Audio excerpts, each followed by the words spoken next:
شيكابالا، اديني شيكابالا. الو الو يا شيكا، انا عايز اقول لك على حاجه، انا من اشد المعجبين بيك وانت في لا سفر لا المطار. انا اللي عايز اتكلم بقى، يعني بص. اتفضل اتفضل يا شيكابالا، انا سامعك انا سامعك. اصل هو كده، هم كده بيضروني، هم طول السنين اللي فاتت هم نادي الزمالك بيضروني وانا ما بتكلمش. ال5 مليون اللي هم بيقولوا الفلوس دي المفروض انا ادفعها، دي استاذ ممدوح عباس دافعها صح؟ تمام. العقد بتاع الفيفا اللي موجود اللي جاي، الغرامه بتاعت باوك مكتوب فيها الغرامه على اللاعب او النادي. تمام. والورقه هم لو انا كذاب هم يطلعوا يقولوا الورقه مش مكتوب فيها كده. الورقه مكتوب فيها على اللاعب او النادي، واستاذ ممدوح دفعها.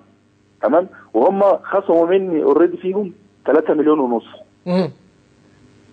وفي الست 7 سنين اللي انا لعبتهم ولا واحد فيهم جه قال لي يا شيكابالا انت عليك كذا. اعرف ازاي اللي انا عليها فلوس؟ طب تسمع الاستاذ احمد مرتضى معانا؟ لا ما انا بقول لك، انا عمري ولا مضيت ورقه اللي انا عليها فلوس ولا اي الكلام ده خالص. بس انا دلوقتي بقول لهم يتعاملوا معايا اللي انا يا سيدي ابن من ابنائهم. لا انت ابن من ابناء نادي الزمالك، ونادي لازم نادي الزمالك يقف معاك. لا هم مش هم حدش معتبر ان انا ابن من نادي الزمالك، انا بعتبرهم اللي هو لا يا شيكابالا انت ابن مصر يا شيكابالا يا احمد مرتضى. لا استاذ احمد دلوقتي هو فاضل، ما هو انا عايز الحل بس.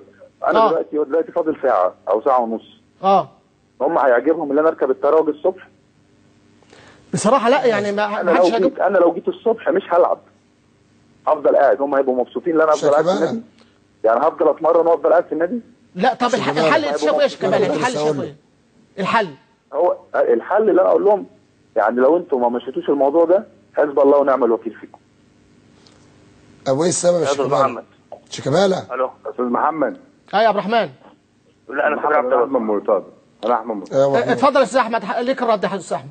دلوقتي هو مش موضوع رد، الموضوع ان احنا عايزين فعلا نحل الموقف. طب يا ريت يا احمد، يا ريت انا كمحمد عباس، خلي بالك انا بشجع النادي الاهلي عشان تبقى عارف، وبحبك وبحترمك وبحترم شيكابالا. انا نفسي شيكابالا يا جماعه يعني حلوا له الموضوع ارجوك.